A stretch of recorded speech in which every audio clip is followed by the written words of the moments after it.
अस्सलाम वालेकुम, this is OD फक्सटर्ट फ्रॉम डिफेंस आउटपोस्ट। तो कल आप सब लोगों को पता लग चुका होगा कि इंडिया के कैपिटल न्यू दिल्ली के अंदर एक ब्लास्ट हुआ है जिसके अंदर 8 से 10 लोगों की जो है वो जान चली गई है। एंड वैसे तो ये इंडिया का एक डोमेस्टिक इशू है, अभी तक इस पूरे मामले की इन्वेस्टिगेशन कंप्लीट नहीं हुई, लेकिन जिस तरह की कहानियां इस टाइम के ऊपर इंडियन मीडिया पोर्ट्रे करने की कोशिश कर रहा है, हमारे लिए भी ज़रूरी हो जाता है कि हम इसको डिस्कस करें और जो असल फैक्ट्स हैं, किस तरह से सिचुएशन इस टाइम के ऊपर आगे बढ़ रही है, उसको आपके सामने रखें। तो कल तकरीबन शाम के टाइम 6 से 7 बजे के दरमियान ये जो है ब्लास्ट हुआ है दिल्ली के अंदर। एंड इस ब्लास्ट के कुछ ही टाइम के बाद इंडिया की तरफ से अपनी जो मल्टीपल स्टेट्स हैं, मल्टीपल रियासतें जो हैं उनको हाई अलर्ट पे कर दिया गया और इनमें से मैक्सिमम जो स्टेट्स थी वो पाकिस्तान के साथ बॉर्डर रीजन के अंदर मौजूद थी। नॉर्मली जब ऐसा कोई भी इंसिडेंट होता है या किसी किस्म का भी अटैक होता है तो इसमें एक कूल डाउन पीरियड होता है पहले 4 से 5 घंटे का, जिसमें जो अथॉरिटीज हैं वो पता लगाने की कोशिश करती हैं कि क्या ये कोई अटैक है या फिर एक एक्सीडेंट है। तो एक कूल डाउन पीरियड जो है वो यहाँ पर जरूरी होता है जिसमें कोई भी इंफॉर्मेशन बाहर नहीं आती और कोई भी स्टेट किसी भी किस्म का नैरेटिव बनाने की यहाँ पर कोशिश नहीं करती। लेकिन कल वाले दिल्ली के ब्लास्ट में हमने क्या देखा कि जिस तरह से ब्लास्ट हुआ उसके कुछ ही मिनटों के बाद एक तो इसको टेररिस्ट अटैक डिक्लेयर कर दिया जाता है और ये मेनली जो है वो इंडियन मीडिया की तरफ से किया गया, because India as a whole, India की जो अथॉरिटीज है उनकी तरफ से अभी तक ऑफिशियली कोई कंफर्मेशन नहीं आई। आज सुबह की बात करें 11 बज रहे हैं, इस टाइम तक इंडिया की तरफ से जो इंडियन अथॉरिटीज है, इंडियन गवर्नमेंट है, उनकी तरफ से कोई भी कंफर्मेशन नहीं आई कि ये अटैक किस किस्म का था। लेकिन अगर आप इंडियन मीडिया के ऊपर फोकस करेंगे, उनको देखेंगे तो वो तो कल से कह रहे हैं कि एक टेररिस्ट अटैक है ताकि बाद में इसका जो लिंक है वो पाकिस्तान के साथ इस्टेब्लिश करना आसान हो जाए और उसके बाद फिर मुझे यहाँ पर बताने की जरूरत नहीं है कि क्या होगा। एक नेशनल कैंपेन स्टार्ट होगी कि पाकिस्तान को मिटा देना चाहिए, पाकिस्तान से बदला लेना चाहिए और हमारे अगेंस्ट में एक मिलिट्री एक्शन करना चाहिए। तो ये सारी जो कैंपेन है ये इसी तरफ लीड कर रही है और मैं अपने तौर पे इस पूरे एक्सीडेंट को या जो भी है ब्लास्ट है इसको फॉल्स फ्लैग भी नहीं कंसिडर करता। ये एक सिंपल एक्सीडेंट भी हो सकता है, लेकिन फॉल्स फ्लैग सिचुएशन तब बनती है जब आप इस पर्टिकुलर इंसिडेंट से रिलेटेड एक स्पेसिफिक नैरेटिव बनाने की कोशिश कर रहे हैं और वो ये है कि हमें पाकिस्तान से बदला लेना है, जबकि अभी तक आपकी जो अपनी गवर्नमेंट है उसने इस पूरे वाकये की जो इन्वेस्टिगेशन है उसको कंप्लीट नहीं किया और आपने इल्जाम अभी से जो है वो पाकिस्तान को देना स्टार्ट कर दिया है। वो नेशन जो कि एक साइड के ऊपर इस टाइम के ऊपर टेररिज्म से लड़ रही है, दूसरी साइड पे वो अपने इकोनॉमिक चैलेंजेस को फेस कर रहे हैं और तीसरी साइड पे उन्होंने आपको यानी कि अपने से 7th लार्जेस्ट कंट्री को एट बे रखा हुआ है। तो ऐसी सिचुएशन में जब आप हमें फर्दर कॉर्नर करने की कोशिश करेंगे फॉल्स फ्लैग ऑपरेशंस के थ्रू, तो हम चुप करके नहीं बैठेंगे, हम आपका मुंह तोड़ के रख देंगे। And be that as it may, इस टाइम के ऊपर इंडिया की जो ट्राई सर्विस एक्सरसाइज है उसका आज आखिरी दिन है 11 नवंबर 2025। इसके बाद इंडियन मिलिट्री का जो ट्राई सर्विस नो टाइम है वो ऑफिशियली ओवर हो जाएगा और ये एक्सरसाइज यहाँ पर कंक्लूड हो जाएगी।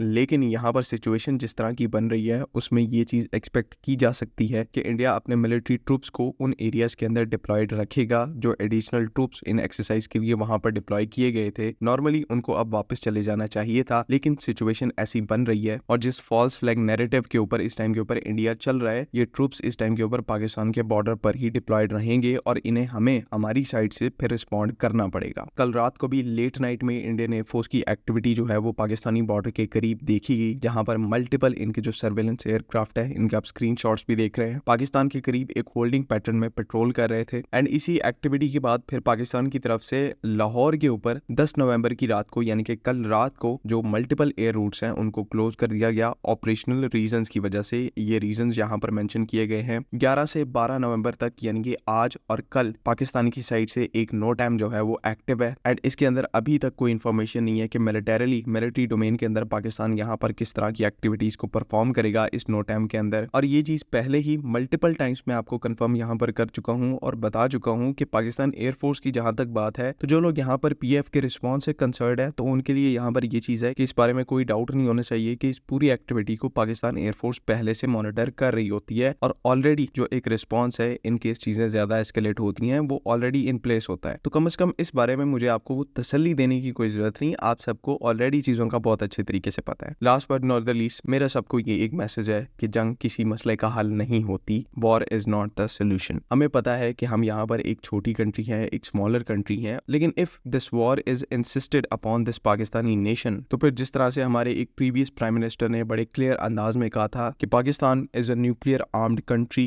And when a nuclear armed country, a nuclear armed state fights, it fights to the very end. Pakistan अपने लोगों को, अपनी सालमियत को और अपने सर्वाइवल को इंश्योर करने के लिए हर वो कैपेबिलिटी यूटिलाइज करेगा जो कि हमने आज तक डेवलप की हुई है, और उन कैपेबिलिटीज का आपको भी बड़े अच्छे तरीके से पता है। तो ये कल वाला ब्लास्ट जो है ये आपका डोमेस्टिक इशू है, इसे डोमेस्टिक तरीके से सॉल्व करने की कोशिश करें। हमारी साइड पे उंगली करने की कोशिश करोगे तो पहले जाओगे। सो आई होप कि तमाम चीजें यहाँ पर क्लियर हैं। वीडियो इन्फॉर्मेटिव लगी हो तो please make sure like this video and do subscribe to the channel. अगली वीडियो तक के लिए अल्लाह हाफिज़। पाकिस्तान जिंदाबाद।